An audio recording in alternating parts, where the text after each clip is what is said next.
بسم اللہ الرحمن الرحیم نحمدہ ونصلی ونسلم علی رسولہ الکریم واشہد ان لا الہ الا اللہ وحدہ لا شریک لہ واشہد ان محمدا عبدہ ورسولہ اما بعد۔ آج کی ہماری یہ کلاس قصص القرآن کی یہ جو کلاس ہے 11 نمبر کلاس ہے، اور ابھی تک ہم آدم علیہ السلام کے واقعے میں پہنچے ہوئے ہیں کہ جب آدم علیہ السلام جنت میں پہنچے تو اس وقت کیا کیا حالات پیش آئے، اس پہ بات چیت چل رہی ہے۔ ابھی تک جو ہم پڑھ چکے ہیں اس کا خلاصہ یہ ہے کہ اللہ تعالیٰ نے سب سے پہلے اس کائنات میں اپنے عرش کو اور پانی کو پیدا فرمایا، اور پھر اللہ تعالیٰ نے قلم کو پیدا فرمایا، اور پھر اللہ تعالیٰ نے قلم سے فرمایا کہ جو کچھ ہوا ہے، جو کچھ ہونے والا ہے، سب کو لکھ دیا جائے۔ اور اس کے بعد اللہ تعالیٰ نے 50,000 سال بعد زمین و آسمان کو 6 دنوں میں پیدا فرمایا، اور اللہ تعالیٰ کے ہاں ایک دن جو ہے وہ آج ہمارے دنوں کے 1000 سال کے برابر کا ہے۔ 6000 سالوں میں اللہ تعالیٰ نے زمین و آسمان کو پیدا کیا۔ زمین و آسمان کو جب پیدا فرمایا تو آدم علیہ السلام سے پہلے فرشتے بھی موجود تھے اور جنات بھی موجود تھے، جن کا تذکرہ قرآن مجید میں موجود ہے۔ فرشتوں کے بارے میں اور جنات کے بارے میں تفصیل سے بیان سننے کے بعد آگے ہم اس بات پہ پہنچے کہ اللہ تعالیٰ نے آدم علیہ السلام کو جب پیدا فرمانا چاہا تو تمام زمین سے مٹی کو اکٹھا کیا گیا، اس کو پانی میں گوندا گیا، پانی میں پھر اس کو چھوڑ دیا گیا۔ وہ جب سیاہ ہونے لگی پھر اس میں گرمائش سے پانی خشک ہوا، لیسدار مٹی ہونے کے بعد پھر وہ کھڑکھڑانے لگی، اور پکنے کے بعد پھر اس کے مٹی کے جوہر اور خلاصے سے اللہ تعالیٰ نے آدم علیہ السلام کا مجسمہ اپنے ہاتھوں سے بنایا۔ آدم علیہ السلام انتہائی خوبصورت 60 ذراع، جو کہ آج کل کے اعتبار سے تقریباً کوئی 90 یا 100 فٹ کے قریب جو ہے اونچائی تھی، اتنے لمبا قد تھا، انتہائی خوبصورت اور جوانی کی صورت میں اللہ تعالیٰ نے ان کے اندر روح پھونکی، گویا کہ آدم علیہ السلام کا بچپن نہیں ہوا تھا۔ انہوں نے جب ان کے اندر روح ڈالی تو اس وقت وہ نوجوان تھے، اور جوانی کی عمر سے ہی ان کی زندگی کا آغاز ہوا۔ سب سے پہلے اللہ نے انہیں فرشتوں کی ایک جماعت کے پاس بھیجا اور فرشتوں کو سلام کیا۔ فرشتوں نے سلام کا جواب زیادہ الفاظ میں دیا۔ اللہ نے فرمایا کہ یہی تمہاری جو ہے یعنی سلام ہوگا تمہارا اور تمہاری امت کا۔ اس کے بعد اللہ تعالیٰ نے فرشتوں سے کہا کہ آدم علیہ السلام کو سجدہ کیا جائے، تو تمام فرشتوں نے یکدم ہو کے ایک ساتھ آدم علیہ السلام کی تعظیم اور مرتبے کے لیے اللہ کا حکم مانتے ہوئے، حکم اللہ کا ہے اور عظمت اور تعظیم آدم علیہ السلام کی ہے، اس عظمت کو اللہ تعالیٰ نے آدم علیہ السلام کو عطا کیا کہ فرشتوں کا سجدہ حاصل ہوا۔ اور اس سجدہ کرنے میں ایک ایسا بھی جنوں میں سے ایک شخص ابلیس تھا، جو فرشتوں کے ساتھ ہی تھا اور فرشتوں کے ساتھ ہی رہتا تھا، جس نے سجدہ کرنے سے تکبر کرتے ہوئے انکار کیا۔ اللہ نے اسے اس کے بعد تکبر کرنے کے بعد اللہ تعالیٰ نے اسے مردود کر دیا، دھتکار دیا اور آسمانوں سے نکال دیا۔ نکلتے یا جانے سے پہلے اس نے اللہ تعالیٰ سے قیامت کے دن تک مہلت مانگ لی، اس لیے کہ اللہ تعالیٰ نے اس سے پہلے فرشتوں کو اور جنات کو یہ بتایا ہوا تھا کہ ایک وقت آنا ہے جب قیامت قائم ہونی ہے، اور یہ زمین و آسمان دوبارہ واپس اسی طرح لپیٹ لیا جائے گا جیسے کوئی انسان اپنی فائل کھول کے بیٹھتا ہے اور پھر اینڈ پہ جا کے یوم نطوی السماء کطی السجل للکتب، کہ جس دن آسمان اور اس سب کچھ کو واپس اسی طرح لپیٹ دیا جائے گا جس طرح کے کوئی انسان اپنی فائل کو اوپن کرتا ہے اور پھر اسے کلوز کر کے رکھ دیتا ہے، تو اسی طرح اللہ تعالیٰ نے بتایا ہوا تھا۔ تو ابلیس نے قیامت تک زندہ رہنے کی مہلت مانگ لی، جو اللہ تعالیٰ نے اسے عطا کر دی، اور ابلیس سے یہاں پہ اللہ تعالیٰ کا آمنے سامنے کا مکالمہ ہوا، کیونکہ اللہ تعالیٰ کی حکمت میں یہ بات شامل تھی کہ انسان جس کو پیدا کیا جا رہا ہے اس کے کوئی نہ کوئی پاور اور طاقت ہونی چاہیے جو اس کو برائی کی طرف لے جائے۔ پھر یہاں پہ انسان کا امتحان ہوگا کہ برائی کی جاذبیت کے ہوتے ہوئے کون ہے جو اس برائی سے نکل کے اچھائی کی طرف آتا ہے۔ تو ابلیس کو وہاں سے دھدکار دیا گیا، نکال دیا گیا، آسمان سے زمین پہ اتار دیا گیا، اور اس کا آسمان پہ جانا بند ہو گیا۔ پھر اللہ تعالیٰ نے آدم علیہ السلام کو جنت میں ٹھہرایا۔ اب جنت میں جب بھیجا گیا آدم علیہ السلام کو، تو کلام کا جو انداز ہے قرآن کا وہ بدل جاتا ہے، کیونکہ قرآن یہ کہتا ہے وَقُلْنَا يَا آدَمْ مُسْكُنْ أَنْتَ وَزَوْجُكَ الْجَنَّةِ، اے آدم تم اور تمہاری بیوی، جبکہ یہ بیوی کا ذکر سجدے میں نہیں تھا، گویا کہ یہ بعد میں پیدا کی گئی۔ اب جنت میں داخل ہونے سے پہلے پیدا کیا گیا یا جنت میں داخل ہونے کے بعد پیدا کیا گیا، اس کے بارے میں کوئی واضح صراحت تو نہیں کہہ سکتے، لیکن اسکن سے یہ پتہ چلتا ہے کہ ہو سکتا ہے کہ جنت میں جانے سے پہلے ہو، اور یہ بھی مفہوم ہو سکتا ہے کہ اسکن جو ہے وہ بمعنی جنت میں رہنے کے لیے ہو، یعنی جنت میں جا کر داخلے کے بعد اما حوا علیہ السلام کو پیدا کیا گیا ہو۔ بہرحال یہ دونوں معنی ہو سکتے ہیں۔ اب حضرت حوا علیہ السلام کو پیدا کیسے کیا گیا، یہ ہم نے اپنی گزشتہ کلاس میں جانا کہ آدم علیہ السلام کو اللہ تعالیٰ نے حوا علیہ السلام کو آدم علیہ السلام سے پیدا کیا، ان میں سے نکالا، جیسے ہم تولد کہتے ہیں کہ ایک چیز سے نکل کے دوسری چیز کا ہو جانا۔ اب کیفیت کیا تھی، کیسے تھا، واللہ اعلم۔ ایک حدیث جس کی طرف اشارہ کیا جاتا ہے کہ عورت جو ہے وہ آدمی کی ٹیڑھی پسلی سے پیدا کی گئی ہے، اس حدیث کے بارے میں یہ بات بتائی گئی تھی کہ اس حدیث میں آدم علیہ السلام کا تذکرہ نہیں ہے بلکہ آدمی کا تذکرہ ہے، اور اس میں کوئی بھی ہو سکتا ہے۔ اور یہاں پہ واللہ عالم حدیث کا جو سیاق و سباق ہے وہ یہ بتاتا ہے کہ یہ حدیث حوا علیہ السلام کی پیدائش کے بارے میں نہیں ہے،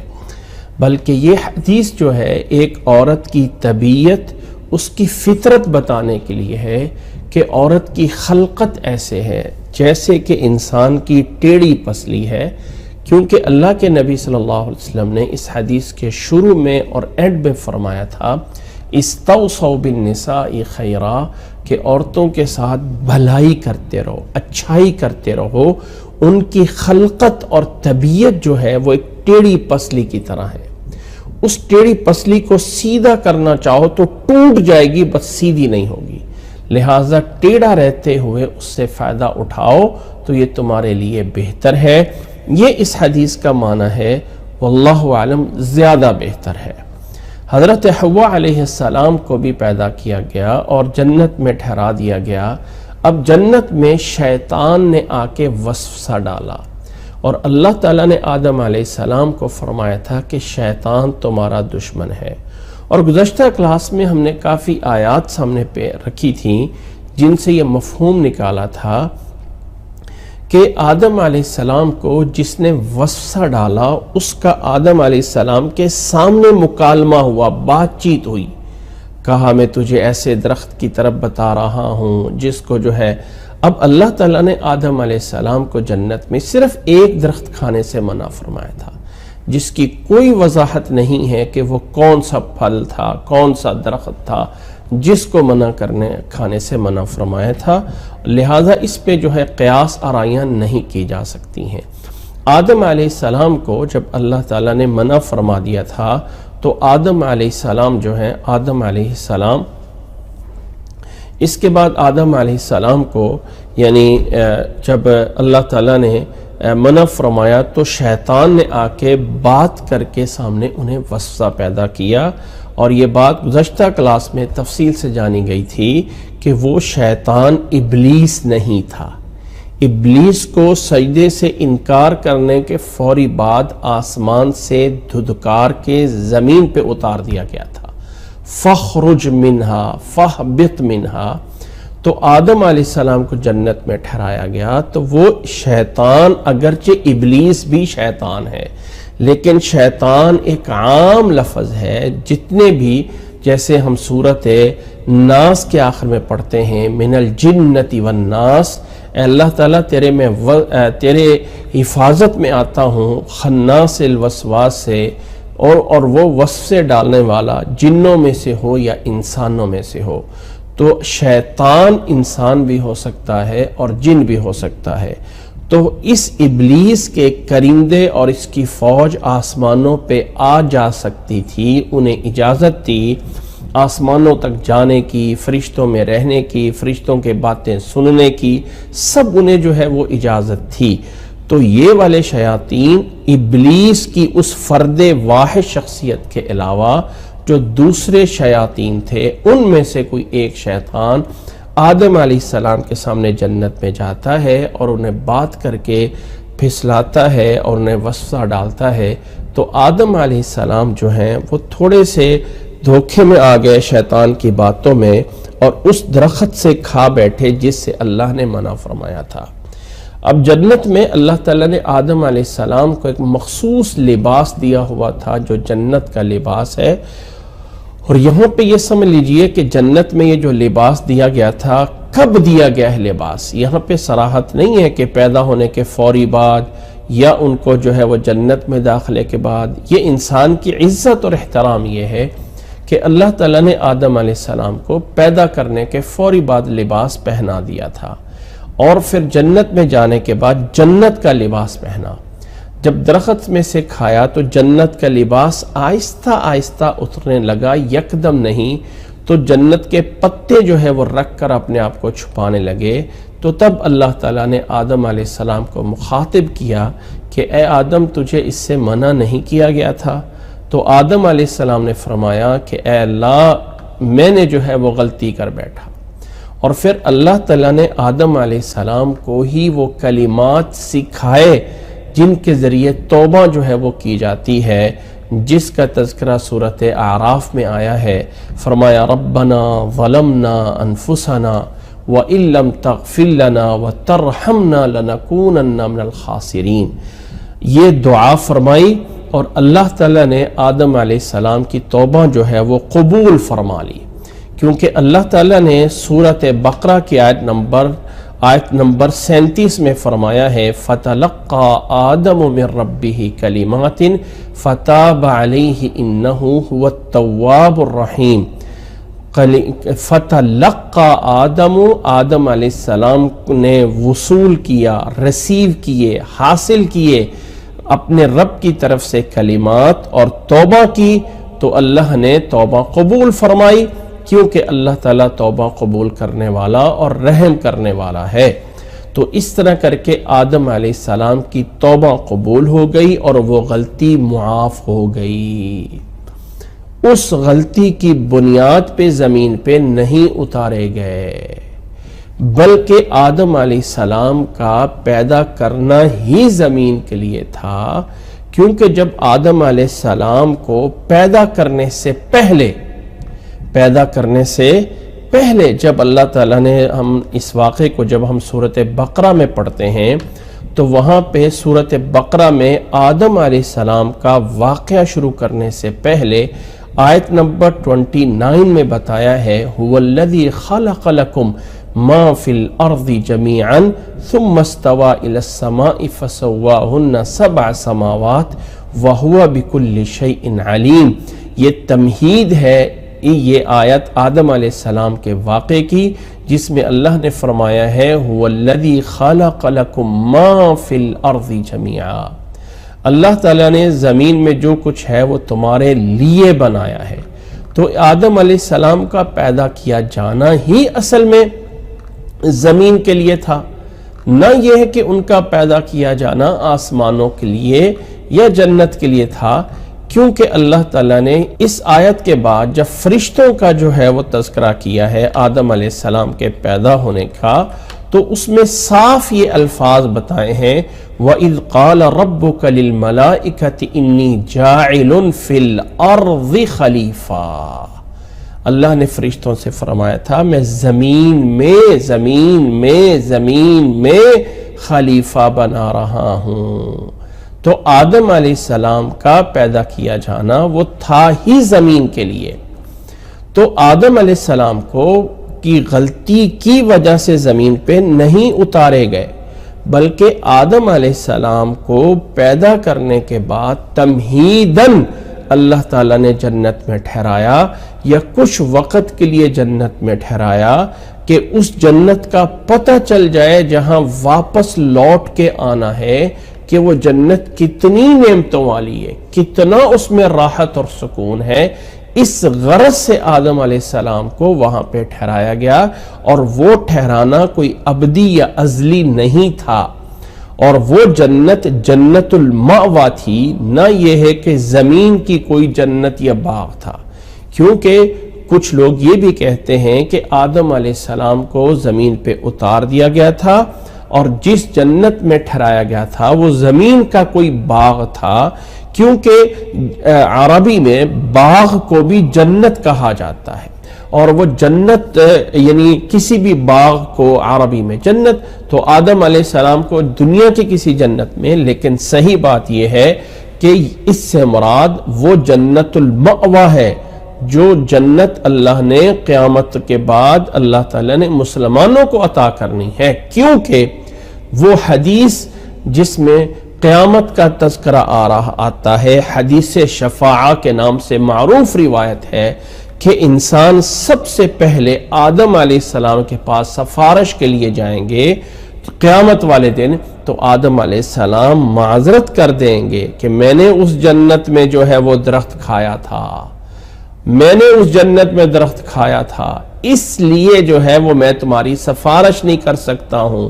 تو یہ حدیث بھی دلالت ہے کہ آدم علیہ السلام کا ٹھہرنا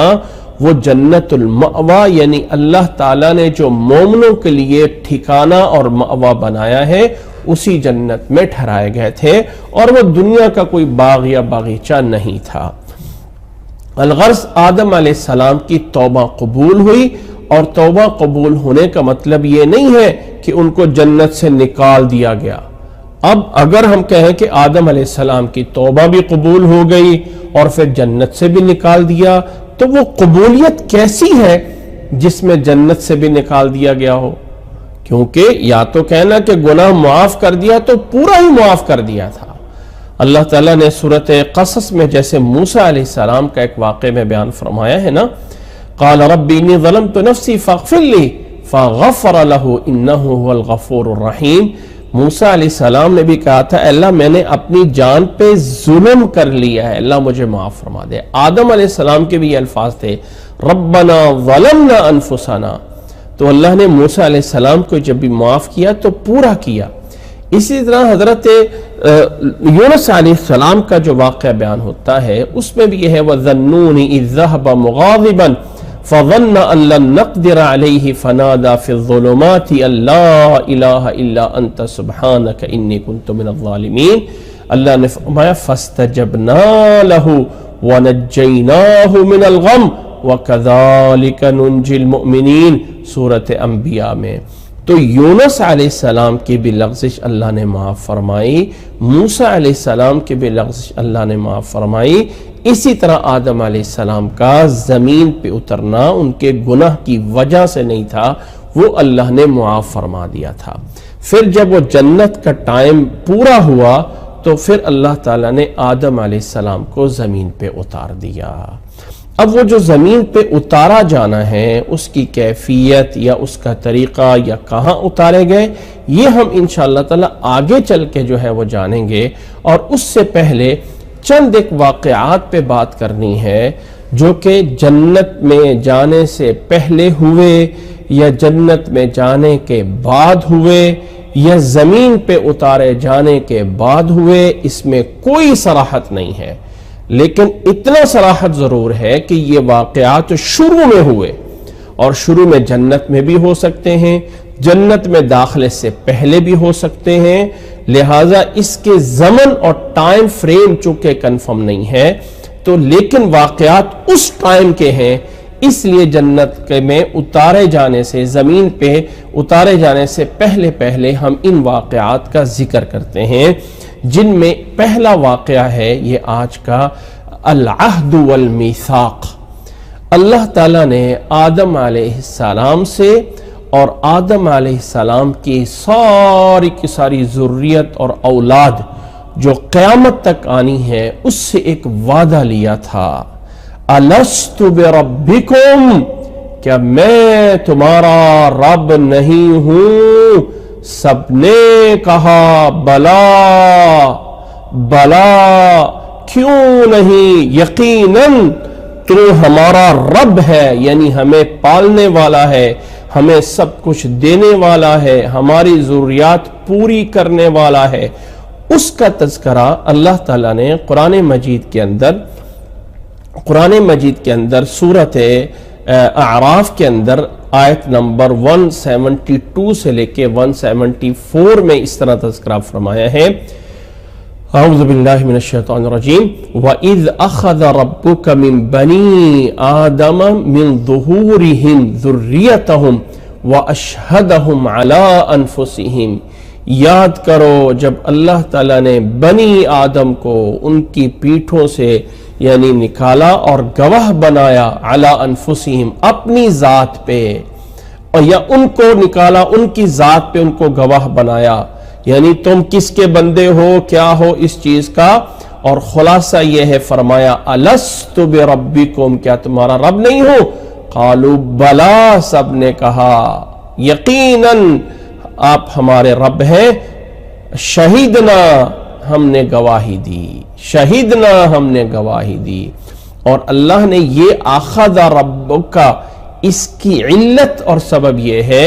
ان تقولوا یوم القیامت انا کنا غافلین، کہ کہیں قیامت یہ وعدہ اس لیے لیا گیا کہ تم یہ نہ کہو، یاد رکھ لو، ان تقولوا، تاکہ ان لا تقولوا، جب ان آتا ہے عربی میں تو بعض اوقات میں اس کے بعد لام الف لا نفی والا پنہان اور محذوف یا سائلنٹ ہوتا ہے، جس کو ہم انگلش میں بولتے ہیں، یعنی لکھنے میں نہیں آتا، پڑھنے میں آتا ہے۔ ہر زبان میں کچھ ایسے الفاظ، کچھ ایسے حروف، کلمات ہوتے ہیں جن میں الفاظ بولنے میں نہیں آتا لیکن معنی میں ہوتا ہے، اور کبھی کبھی وہ لکھنے میں یعنی نہیں آتا لیکن معنی میں ہوتا ہے۔ اسی طرح کبھی کبھی انگلش کے بہت سارے الفاظ ہیں جس میں ہم کہہ دیتے ہیں کہ یہاں سی سائلنٹ ہے، یہاں فلاں حرف بی سی سائلنٹ ہے، تو عربی زبان میں بھی کچھ ایسے الفاظ دونوں سائڈوں پہ ہوتے ہیں، ذہن میں ہوتے ہیں اور لکھے نہیں جاتے، یا لکھے ہوئے ہوتے ہیں تو وہ پڑھے نہیں جاتے، واو کے بعد الف آ جائے تو کیسے اس کو پڑھا جاتا ہے، ان تقولوا۔ اب دیکھو اسی آیت میں ان تقولوا، واو کے بعد جو الف ہے یہ سائلنٹ ہے، زائد ہے، اس کو عربی زبان میں زائد حروف کہا جاتا ہے کہ یہ پڑھنے میں نہیں آ رہا، تو سب نے کہا شہیدنا، ہم نے گواہی دی۔ اب یہ ان تقولوا کا تعلق اخذ ربک کا ہے کہ رب نے وعدہ بنی آدم سے لیا کہ کہیں تم یہ نہ کہو قیامت والے دن کہ انا کنا غافلین، کہ ہمیں تو پتہ ہی نہیں تھا، یا تم یہ کہہ دو کہ انما اشرک آباؤنا من قبل، ہمارے آباء و اجداد نے شرک کیا، وَكُنَّا ذُرِّيَّةً مِّن بَعْدِهِمْ، ہم تو ان کی اولاد تھے، أَفَتُهْلِكُنَا بِمَا فَعَلَ الْمُبْطِلُونَ، تو وہ مبطل اور باطل لوگوں کی وجہ سے ہمیں کو ہلاک کیا جاتا ہے۔ اس لیے ہر ایک سے وعدہ لے لیا گیا، بنی آدم جتنے بھی قیامت کے دن تک آنے ہیں سب سے لے لیا گیا، یہ نہیں ہے کہ کسی ایک سے لیا گیا۔ اور پھر اللہ نے فرمایا وَكَذَلِكَ نُفَصِّلُ الْآيَاتِ، اس طرح ہم آیات کو کھل کے بیان کرتے ہیں، وَلَعَلَّهُمْ يَرْجِعُونَ، تاکہ اس کی طرف رجوع کیا جائے اور لوٹا جائے۔ سورۃ اعراف کی یہ آیات ہیں، سورۃ اعراف کی 172 سے لے کے 174 تک۔ یہاں پر جو ہے اب مجھے اور آپ کو وعدہ یاد نہیں ہے، تو کیا بچپن میں جب ہم پیدا ہوئے تھے، جب اپنی ماں کا دودھ پیتے تھے، جب بچپن میں کھیلتے تھے، تو وہ چیزیں ہمیں یاد نہیں رہتی ہیں۔ بچپن جب انسان دنیا میں آتا ہے تو کچھ سالوں کے لیے اس کا دماغ چھوٹا ہوتا ہے، اس کی میموری چھوٹی ہوتی ہے، آہستہ آہستہ وہ لینگویج سیکھتا ہے، بولنا سیکھتا ہے، 1 سال میں 2 سالوں میں ایسے اس کی دماغ بڑھتا جاتا ہے، اور جب اس ٹائم پہ آتا ہے جو بلوغت کا ٹائم شروع ہوتا ہے، اس وقت تک وہ بہت ساری چیزوں کو سمجھ چکا ہوتا ہے، جان چکا ہوتا ہے، لیکن بچپن کا اس کا گرنا، اٹھنا، بولنا وہ اسے نہیں پتا ہوتا۔ جب اس کے بچپن کی ویڈیو اسے دکھائی جاتی ہے کہ وہ تم دیکھو ایسے چلتے تھے، ایسے بیٹھتے تھے، تو وہ نہیں یاد رہتا۔ تو جب انسان کے دماغ میں اپنی دنیا کی بچپن کی باتیں یاد نہیں ہیں، تو اسی طرح جب یہ عالم ارواح میں وہاں پہ تھا تو وہ اسے یاد نہیں رہا۔ اب یہ نہیں کہ یہ ہوا نہیں ہے، ہوا تھا۔ اس کے بارے میں نبی صلی اللہ علیہ وسلم کی حدیث ایک ہے، جس حدیث کو یاد رکھ لیں، اور جس حدیث کو ابی بن کعب رضی اللہ تعالیٰ عنہ روایت کرتے ہیں، اور یہ بہت ساری کتابوں میں ہے، اور یہ جو ہے شیخ البانی رحمہ اللہ اس کو مشکات کی تخریج میں حسن کہتے ہیں۔ یاد رکھ لیں یہاں پہ ایک بات، ایک اصولی بات یاد رکھ لیجئے کہ اللہ تعالیٰ نے، اللہ کے نبی صلی اللہ علیہ وسلم عربی زبان کے مالک تھے، اور اللہ کے نبی صلی اللہ علیہ وسلم پہ جب قرآن مجید نازل ہوتا تھا تو ہر آیت کا ترجمہ جیسے آج میں اور آپ سیکھتے ہیں، ایسا ان کو بتانے کی ضرورت نہیں ہوتی تھی، کیونکہ وہ عربی زبان تھی، وہ جانتے تھے۔ اب اگر کسی آیت کی تفسیر میں کسی صحابی کا قول آ جاتا ہے تو وہ حدیث مرفوع کی حیثیت رکھتا ہے، کیونکہ اس آیت کا فہم، اس آیت کی سمجھ جو اس صحابی کو آئی ہے، اور اللہ کے نبی صلی اللہ علیہ وسلم نے اس فہم پہ برقرار رکھا سب کو کہ جیسے سمجھ رہے ہو ایسے ہی ہے۔ ہاں جہاں جہاں پوائنٹ ہوتے تھے وہاں وہ سمجھایا جاتا تھا، وہاں صرف قرآن مجید کو لغت سے نہیں سمجھا جا سکتا، نبی کے حدیث کی ساتھ ضرورت ہے، لیکن وہ صحابہ کا فہم نبی کی حدیث مرفوع کی حیثیت رکھتا ہے۔ یہ حدیث اگرچہ موقوف ہے اور ایک روایت مرفوع بھی ہے عبداللہ بن عباس سے، لیکن ڈیٹیل یا تھوڑی سی تفصیلی روایت جو حضرت عمر سے ہے یا حضرت ابی ابن کعب سے ہے، یہ روایت صحیح بات یہ ہے کہ یہ روایت موقوف ہونے میں، یعنی حضرت عمر تک پہنچتی ہے یا ابی ابن کعب تک پہنچتی ہے، نبی صلی اللہ علیہ وسلم تک براہ راست سند، صحیح سند سے نہیں پہنچتی ہے۔ حدیث کے الفاظ کچھ ایسے ہیں کہ یہ آیت وَإِذْ أَخَذَ رَبُّكَ مِن بَنِي آدَمَ مِن ظُهُورِهِمْ، فرمایا قال جمعهم فجعلهم ازواجا، اللہ نے سب کو جمع کیا اور جوڑے بنائے، ثم صورهم، سب کو شکلیں دی، فاستنطقهم، انہیں بلایا، فتکلموا، اور وہ بولنے کے قابل ہوئے، ثم اخذ عليهم العهد والميثاق، پھر اللہ نے ان سے عہد و میثاق یعنی عہد وعدہ لیا اور گواہ بنایا، علی انفسہم، ان کو، ان کے اوپر، تم اپنے اوپر گواہ ہو، یعنی اپنی طرف سے اپنی گواہی دے رہے ہو، جیسے میں کہتا ہوں نا اشہد ان لا الہ الا اللہ، تو وہ گواہی میں دے رہا ہوں، تو ان کو اپنی ذات، ان کو گواہ اللہ تعالیٰ نے گواہی دلوائی ان سے، کیا الست بربکم، سب نے کہا بلا، قال فانی اشہد علیکم السماوات السبع والاراضین السبع، میں 7 آسمانوں کو اور 7 زمینوں کو تمہارے پہ گواہ بناتا ہوں، اور میں تمہارے اوپر گواہ تمہارے باپ آدم کو بھی بناتا ہوں کہ کہیں قیامت والے دن ان تقولوا یوم القیامتی لم نعلم بہذا، کہ ہمیں تو اس کا پتہ ہی نہیں ہے، اعلموا، جان لو، انہ لا الہ غیری، میرے علاوہ کوئی معبود نہیں، ولا رب غیری، اور کوئی میرے علاوہ رب نہیں، ولا تشرکوا بی شیئا، اور میرے ساتھ کسی کو شریک نہ کرنا،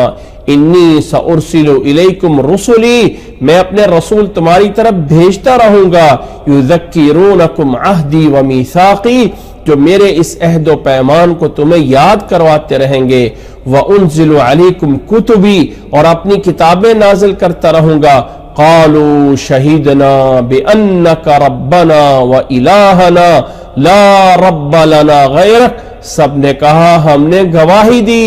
بے شک تو ہمارا رب اور ہمارا معبود ہے، نہیں کوئی ہمارا رب تیرے علاوہ،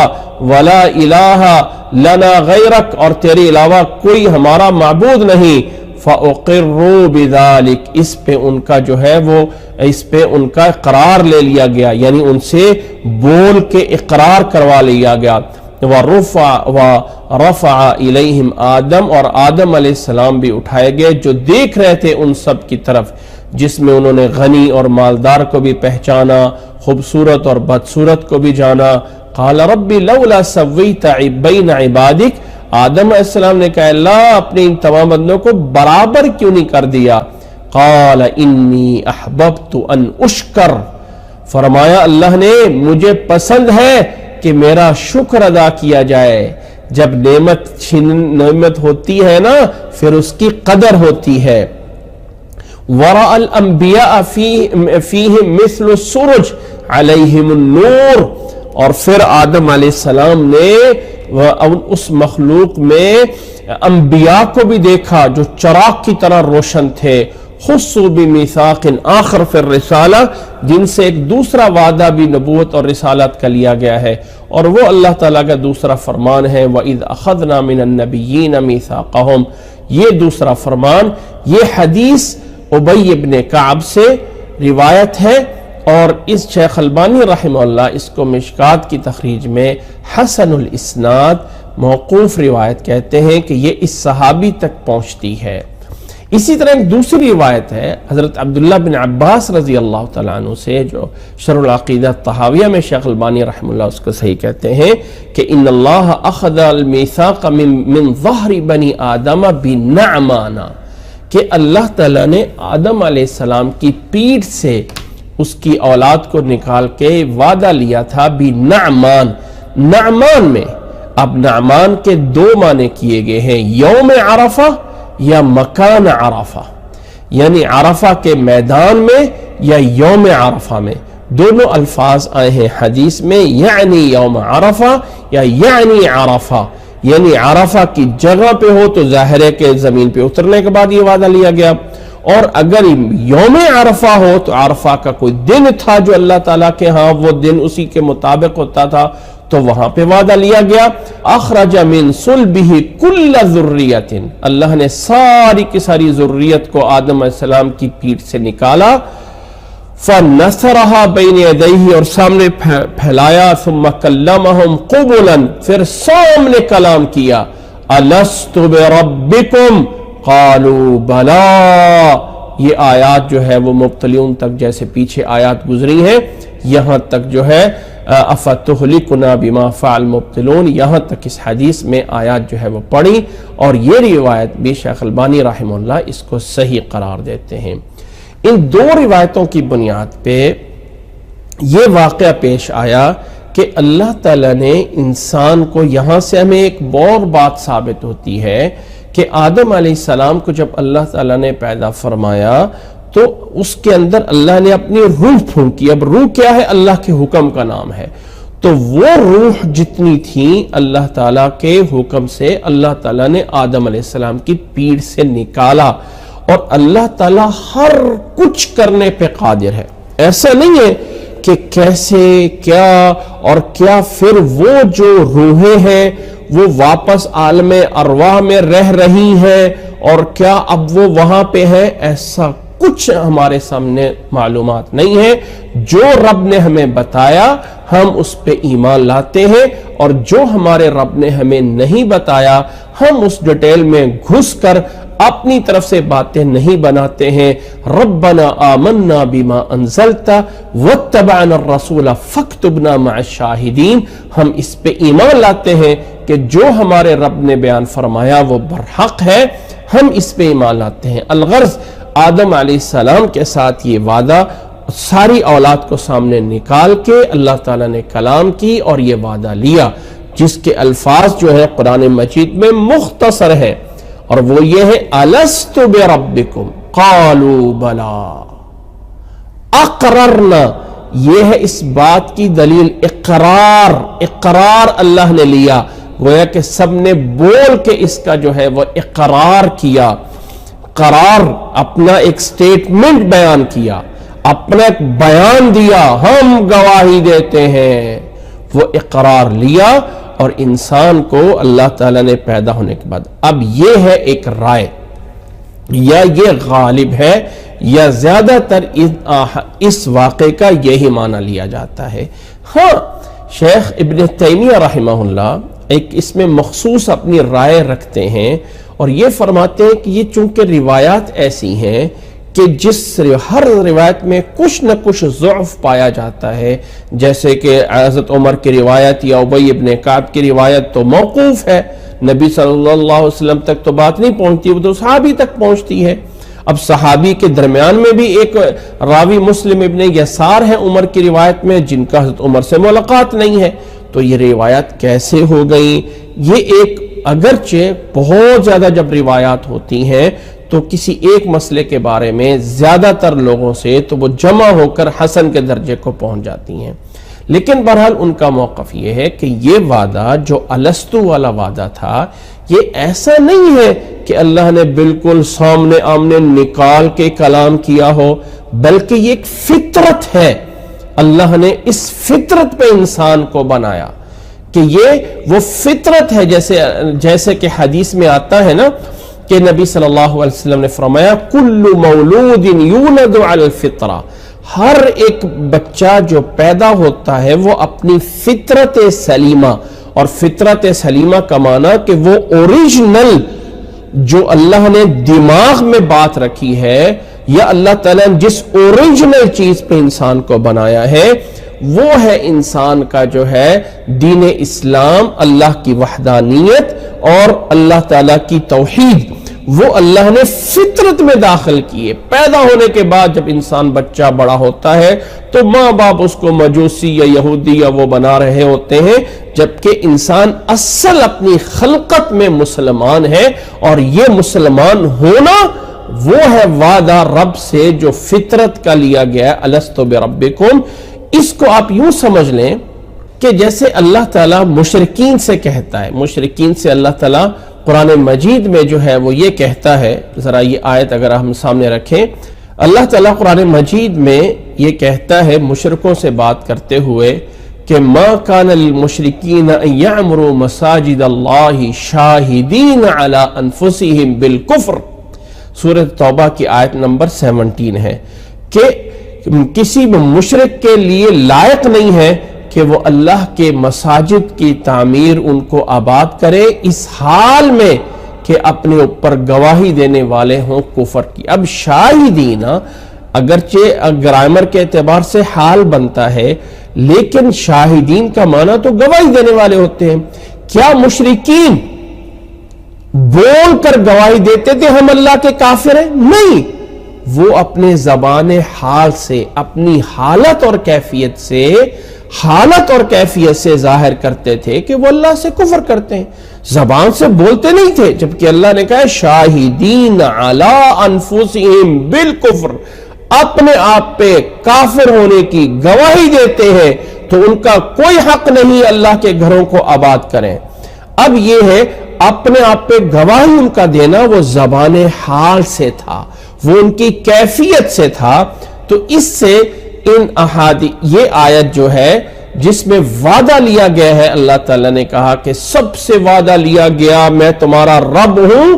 امام ابن تیمیہ رحمہ اللہ کہتے ہیں کہ یہ وعدہ ایز اے فطرت ہے، نہ یہ ہے کہ فزیکل طریقے سے اللہ نے آدم علیہ السلام سے روح نکالی اور ان سے اقرار لیا اور سب نے کہا بھلا، چونکہ وہ روایات ساری کی ساری جو ہیں سب میں کہیں نہ کہیں ضعف، کمزوری پائی جاتی ہے، اور شیخ البانی جو اس کو حسن کہتے ہیں کہ ساری روایات جمع کرنے کے بعد پھر ہمیں ایک مفہوم ملتا ہے کہ یہ واقعہ باقاعدہ ہوا تھا اور یہ واقعہ باقاعدہ درست ہوا ہے، اور اللہ تعالیٰ نے باقاعدہ فزیکل آدم علیہ السلام سے ساری مخلوق کو نکالا اور اس سے جو ہے وہ کلام کیا۔ الغرض جمہور یا زیادہ تر رائے یہی ہے کہ یہ فزیکل ہوا تھا، نہ یہ ہے کہ یہ صرف زبان حال سے ہوا تھا۔ یہ ایک بات ہے آج کے اس کلاس کی پہلی بات، کہ وہ الستو والا وعدہ کا جو واقعہ ہے وہ آدم علیہ السلام کے ساتھ ہوا، آدم علیہ السلام کے پیدا ہونے کے بعد۔ اب یہ واقعہ جنت سے پہلے ہوا، جنت کے اندر ہوا، جنت سے نکل کے زمین پہ آنے کے بعد ہوا، ایسی کوئی صراحت کہیں پہ ٹائمنگ کی نہیں ہے۔ جس حدیث میں نعمان کا ذکر ہے، جو میں نے ابھی عبداللہ بن عباس کی روایت پیش کی، نعمان عرفہ کا ایک نام ہے، اور عرفہ تو زمین پہ ہے، وہ عرفہ جہاں پہ حج کرنے کے لیے حاجی جانتے ہیں، میدان عرفہ وہ ہے۔ تو کیا یہ وعدہ وہاں؟ اب اس حدیث میں بھی نعمان جب کہا گیا تو ایک شبہ ہے کہ مکان عرفہ ہے یا زمن عرفہ ہے،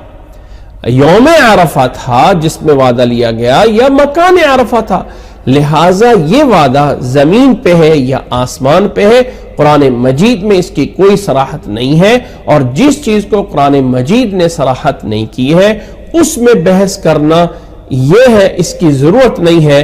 اس لیے کہ ربنا آمنا بما انزلت واتبعنا الرسول فاکتبنا مع الشاہدین۔ یہ واقعہ بہرحال آدم علیہ السلام کی شروع کی زندگی میں پیش آیا، اس لیے ٹائم کی تحدید نہیں ہے، لہٰذا اس لیے اس واقعے کو ہم یہاں پہ تذکرہ کر رہے ہیں کہ ہو سکتا ہے یہ جنت میں ہی پیش آیا ہو اور آسمان سے نازل ہونے سے پہلے ہو چکا ہو اور اللہ نے یہ وعدہ لے لیا ہو۔ اب آتے ہیں دوسرے وعدے کی طرف، یا دوسرا میثاق اور دوسرا ایک وعدہ لیا گیا تھا۔ جیسے تمام بنی آدم سے وعدہ لیا گیا، ایسے ایک الگ وعدہ نبیوں سے بھی لیا گیا ہے، اور اس وعدے کا تذکرہ جو ہے وہ بھی قرآن مجید میں اس طرح کر کے ہے، سورۃ آل عمران کی آیت نمبر 81 میں، وَإِذْ أَخَذَ اللَّهُ مِيثَاقَ النَّبِيِّينَ لَمَا آتَيْتُكُم مِّن كِتَابٍ وَحِكْمَةٍ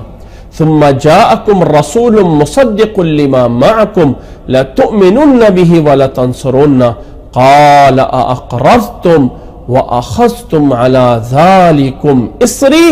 قالوا أقررنا قال فاشهدوا وأنا معكم من الشاهدين۔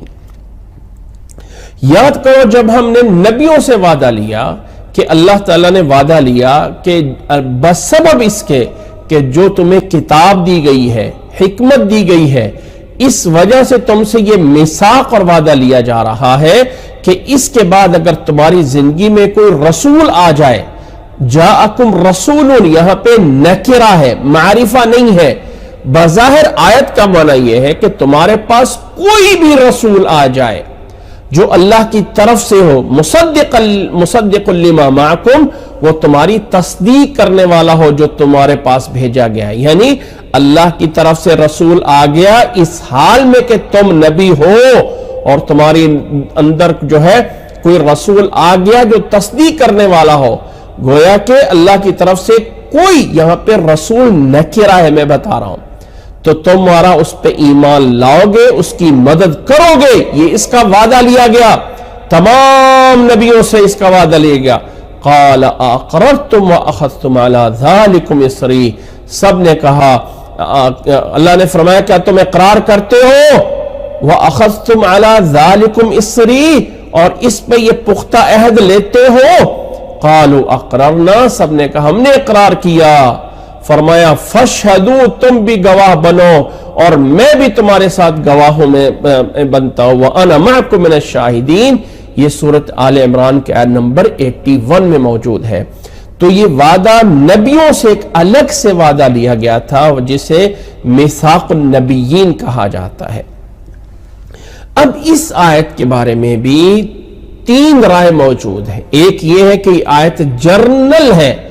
اس سے رسول مصدق لما سے کوئی بھی رسول ہے تو ظاہر ہے کہ جب ایک رسول آیا ہوا ہو یا ایک نبی آیا ہوا ہو اور اس کی زندگی میں کوئی اللہ اور بھیج دے تو پہلے رسول کے لیے دوسرے کی بات ماننا لازم اور ضروری ہو جاتا ہے. تو اس کا وعدہ لیا گیا اور اس میں یہ ہے کہ اسی ضمن یہ بات بھی ثابت ہو گئی کہ ظاہر ہے کہ نبی صلی اللہ علیہ وسلم اگر کسی کی زندگی میں آ جاتے تو ایمان لانا اس پر بھی ضروری تھا. اور دوسری رائے یہ ہے کہ یہ خاص ہے نبی صلی اللہ علیہ وسلم کے ساتھ اور رسول مصدق لما سے مراد محمد صلی اللہ علیہ وسلم ہے. اچھا اب اس کی کیا دلیل ہے کہ رسول مصدق لما سے مراد محمد صلی اللہ علیہ وسلم ہے؟ اب ذرا میں اس پہلے آیت کا معنی ذرا دقت سے جانیے، باریک بینی سے، کیونکہ اس سے ہم نے ایک اور بات بھی اخذ کرنی ہے، ایک اور بات بھی نکالنی ہے. اور ذرا دوبارہ غور کیجئے گا آیت کی طرف. اللہ تعالیٰ نے کہا وَإِذْ أَخَذَ اللَّهُ مِيثَاقَ النَّبِيِّينَ، ایک گزرا ہے لفظ میثاق النبیین. نوٹ کرنا، میثاق کا مقابل ہے اقرار. میثاق اللہ نے نبیوں سے لیا، کیا ہے؟ تصدیق اور ایمان لانا ہے. سب نے کہا ہم نے اقرار کیا. اس میثاق کا جو اقرار ہے وہ پورا ہوتا ہے یہاں اقررتم. اگلی ایک بات ہوتی ہے وَأَخَذْتُمْ عَلَى ذَلِكُمْ إِصْرِي. اس کا عموماً ترجمہ یہ کیا جاتا ہے کہ اس پر تم نے لے لیا اسری، اسر کو، میرے اسر صاد کے ساتھ اسر کو، اور یہ اسر حمزہ صاد را یا آگے متکلم کی ہے کہ عموماً ترجمہ یہ کیا جاتا ہے کہ اس سے تم نے میرا پختہ وعدہ لے لیا. پختہ وعدہ تم اس پہ جو ہے وہ کر رہے ہو. اسر کا معنی کیا جاتا ہے پختہ وعدہ. اب اگر ہم یہاں سے لے لیں کہ دو باتیں ہیں، میثاق کا مقابل اقرار ہے اور ایک اضافی چیز ہے اور وہ ہے کہ اسرن جو ہے وہ بھی جو ہے وہ تم نے لے لی. اب وہ اسرن جو ہے اس کا معنی میں تمہیں آگے چل کے تھوڑا سا بتاتا ہوں کہ اس سے ایک مفہوم لیا جاتا ہے کہ اس سے مراد اسرن اس وعدے کو کہا جاتا ہے جس وعدے میں کوئی زیادہ ایکسٹرا ذمہ داری آتی ہو. اور وہ ایکسٹرا ذمہ داری جو نبیوں سے تھی کہ تمہارے آنے کے بعد کسی دوسرے نبی کا آنا اور اس پہ ایمان لانا، یہ تمہیں ایک ایکسٹرا چیز دی جاتی ہے جس کو تم نے پختہ رکھنا ہے.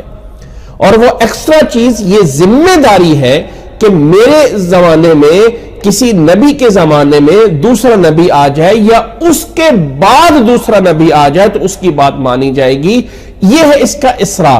لغت میں اس کا معنی جو کیا گیا ہے اسرن کا، وہ اس انداز سے کیا گیا ہے کہ یہ اسرن یعنی وہ وعدہ، اسرن جو بعد میں ذمہ داری میں عائد ہوتا ہو. اور یہ بعد کی ذمہ داریاں یہی تھی، بعد کی ذمہ داریاں کہ اس کو جو ہے یعنی مانا جائے کہ یہ جو ہے محمد صلی اللہ علیہ وسلم یعنی بعد میں آئیں گے اور اس کا جو ہے وہ ہم ذمہ داری لے رہی، کیونکہ اقرار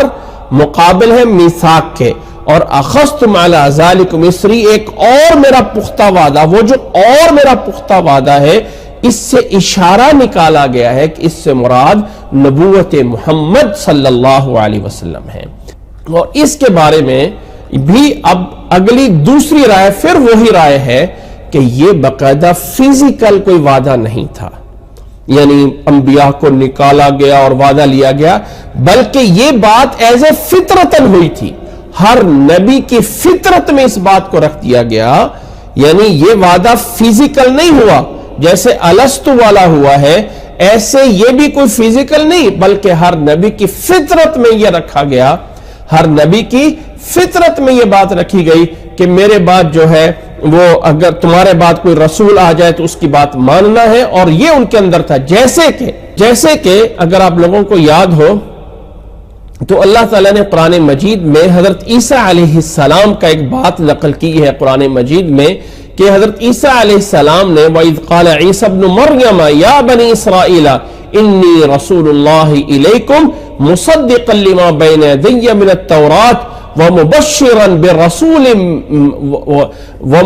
برسول یأتی من بعدی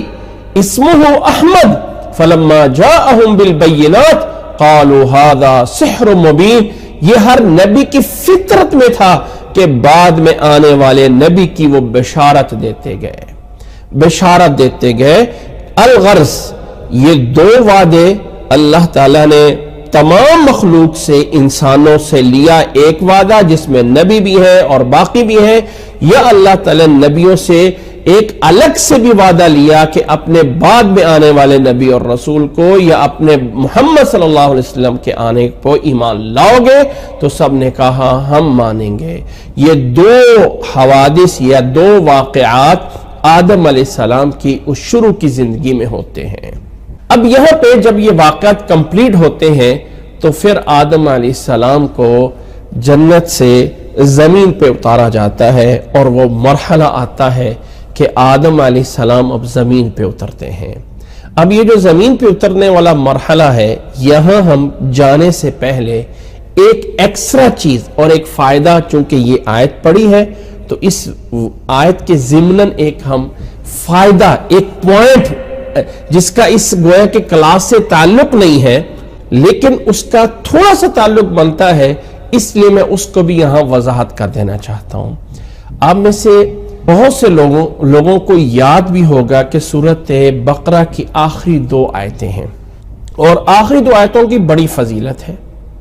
اور اس میں ایک دعا ہے، لا یکلف اللہ نفسا الا وسعها لها ما کسبت وعلیہا ما اکتسبت ربنا لا تؤاخذنا ان نسینا او اخطأنا ربنا ولا تحمل علينا إصرا كما حملته على الذين من قبلنا ربنا ولا تحملنا ما لا طاقة لنا به واعف عنا واغفر لنا وارحمنا أنت مولانا فانصرنا على القوم الكافرين. سورۃ بقرہ کی یہ آخری آیت ہے، 286 نمبر یہ آیت ہے. اب اس آیت میں ایک لفظ گزرا ہے جس پہ بحث ہونی ہے اور وہ یہ ہے وَلَا تَحْمِلْ عَلَيْنَا إِصْرًا. نوٹ کریں وہ پیچھے سورۃ آل عمران کی نبیوں کے وعدے کی آیت میں بھی لفظ اسری گزرا ہے، وہ اسری وہاں پر بھی گزرا ہے، وہاں پر بھی کہا گیا تھا وَأَخَذْتُمْ عَلَى ذَلِكُمْ إِصْرِي، اور یہاں کیا وَلَا تَحْمِلْ عَلَيْنَا إِصْرًا، اور وہاں پہ اسری. ان دونوں کا معنی کیا ہے؟ جب ہم ایک لفظ قرآن مجید میں مختلف جگہوں پہ آتا ہے نا تو اس کے معنی کو سمجھنے کے لیے تمام جگہ دیکھنی ہوتی ہے. ابھی ہم چل رہے تھے کہ اللہ تعالیٰ نے نبیوں سے وعدہ لیا جس میں یہ کہا کہ وَأَخَذْتُمْ عَلَى ذَلِكُمْ إِصْرِي، تم نے مجھ سے وعدہ لیا پختہ. اب یہ جب سورۃ آل عمران کی یہ آیت آگے چل کے یا اس سے پہلے سورۃ بقرہ کی آیت نمبر 286 میں بھی اسرن گزرا ہے. یہاں پہ وہ الگ بات ہے کہ ضمیر متکلم کی نہیں ہے، لیکن اسرن اپنے الفاظ میں، اپنے روٹ ورڈ میں الف اس لیے آ گیا کہ اس کے آخر میں تنوین موجود ہے، وگرنہ روٹ ورڈ تو وہی ہے، اور وہ کیا ہے؟ حمزہ، صاد اور را. اب یہاں پر ہم اس کا ترجمہ کیا کرتے ہیں؟ وَلَا تَحْمِلْ عَلَيْنَا إِصْرًا كَمَا حَمَلْتَهُ عَلَى الَّذِينَ مِن قَبْلِنَا. اے اللہ ہمارے پہ وہ بوجھ نہ ڈالنا جیسے کہ پہلے لوگوں پہ بوجھ ڈالے گئے. ربنا ولا تحملنا ما لا طاقت لنا به، اے اللہ ہمارے پہ بوجھ نہ ڈالنا جس کی ہم طاقت نہ رکھتے ہوں. واعف عنا واغفر لنا وارحمنا. اب ذرا نوٹ کریں یہ دو جملے اس صورت، اس دعا کے، غور کر لیجئے ان دو جملوں کا کیا مطلب بنتا ہے. اب اگر ہم کہیں کہ وَلَا تَحْمِلْ عَلَيْنَا إِصْرًا كَمَا حَمَلْتَهُ عَلَى الَّذِينَ مِن قَبْلِنَا رَبَّنَا وَلَا تُحَمِّلْنَا مَا لَا طَاقَةَ لَنَا بِهِ. ذرا بتائیے ان دو جملوں میں کیا ڈیفرنس ہے، کیا فرق ہے؟ وہ اس میں کوئی شک نہیں کہ الفاظ دو الگ الگ ہیں. ولا تحمل علینا اسرا کما حملتہ علی الذین من قبلنا پورے الفاظ لگے ہیں، اور ربنا ولا تحملنا ما لا طاقت لنا بھی الفاظ سارے الگ، لیکن مفہوم کو دیکھیے، اے اللہ ہم پہ بوجھ نہ ڈالنا، اے اللہ ہمارے اوپر وہ چیز نہ ڈالنا جس کی ہم طاقت نہ رکھتے ہوں۔ تو دونوں میں فرق کیا ہے؟ مطلب سیم ہے، مفہوم سیم ہے۔ اگر ہم کہیں اللہ ہمارے پہ بوجھ نہ ڈالنا جو پہلے لوگوں پہ ڈالا گیا، تو کیا فرق ہے اس کا اس سے کہ اے اللہ ہمارے پہ بوجھ نہ ڈالنا جس کی ہم طاقت نہ رکھتے ہوں؟ دونوں کا سیم معنی بنتا ہے۔ اب یہاں پہ کچھ مفکرین کی رائے یہ ہے، کچھ مفسرین کی، اہل لغت کی رائے یہ ہے کہ یہ اسرن وہی اسرن کے معنی میں ہے جو کہ نبیوں والی آیت میں اسری ہے، اور وہاں ہے میرا پختہ وعدہ، اور وہ وعدہ ہے میرے بعد، یعنی ایک نبی کے بعد کوئی نبی آئے تو اس پہ ایمان لے آنا، ایک نبی کے بعد دوسرا نبی آئے تو اس پہ ایمان لے کے آنا۔ اور جب امت محمدیہ آ گئی، نوٹ کرے، اس امت میں یہ نہیں ہے، یہ بوجھ اٹھا لیا گیا، یہ وعدہ ختم کر لیا گیا کہ اب محمد صلی اللہ علیہ وسلم کے بعد کوئی نبی نہیں آنا ہے، لہذا ان کے بعد وہ اسرن نہیں ہے جو اسرن پہلی امتوں میں تھا کہ ہر آنے والے نبی پہ ایمان لانا ہے۔ تو اللہ تعالیٰ نے یہاں من قبلنا کا ساتھ جوڑا، اے اللہ ہمارے پہ وہ والا وعدہ نہ کرنا جس پہ پہلے لوگوں کو کیا گیا تھا، وہ والا اسر، وہ والا تکلف، وہ والا بوجھ کہ ہر آنے والے پہ ایمان لانا ہے۔ چونکہ نبوت محمدی صلی اللہ علیہ وسلم اور قرآن مجید کے بعد نبوت ختم ہے، نبوت اینڈ ہے، اور کسی شکل میں نبی نے نہیں آنا۔ عیسیٰ علیہ السلام کا آنا یا مہدی علیہ السلام کا آنا ایز اے امتی کے ہے۔ تو یہ اسری، اب یہ بات کرنے کی وجہ کیا بنی، مجبوری کیوں بن رہی ہے کہ یہ اسرن وہ والا اسرن جو آیت آل عمران میں ہے، دونوں کا معنی سیم ہے۔ اب کہہ سکتے ہیں کہ الفاظ کے دو معنی بھی ہو سکتے ہیں، یار یہاں بوجھ کے معنی میں ہو اور وہاں اس وعدے کے معنی میں ہو۔ عربی میں ایک کلمہ کے ہزاروں معنی ہو سکتے ہیں، تو بھائی ان کا معنی الگ الگ کر دو، یہاں بوجھ کا کر دو اور وہاں پہ جو ہے وہ وعدے کا کر لو۔ تو اسرن بمعنی وعدے کے صورت بنی آل عمران میں، اور اسرن بمعنی بوجھ کے صورت بقرہ میں۔ فرق کیا ہے؟ صورت بقرہ میں پھر اس میں دوسری بات آ جاتی ہے کہ اللہ نے دو جملوں میں، دو دعاؤں میں بات ایک ہی کر دی ہے، تو ان دونوں میں فرق کیسے کریں؟ اب وَلَا تَحْمِلْ عَلَيْنَا إِصْرًا كَمَا حَمَلْتَهُ عَلَى الَّذِينَ مِنْ قَبْلِنَا، اور ربنا ولا تحملنا ما لا طاقت لنا بھی۔ اب ما لا طاقت لنا اور پیچھے والا جملہ جو کہ میں نے ابھی آپ لوگوں کے سامنے کیا تھا کہ ان دو جملے میں فرق کیا ہے۔ ایک یہ جملہ ہے جس کو میں ریڈ کلر میں دے رہا ہوں، اور ایک یہ جملہ ہے جس کو جو ہے وہ میں بلو کلر میں دے دیتا ہوں۔ دونوں میں کیا فرق ہے معنی میں؟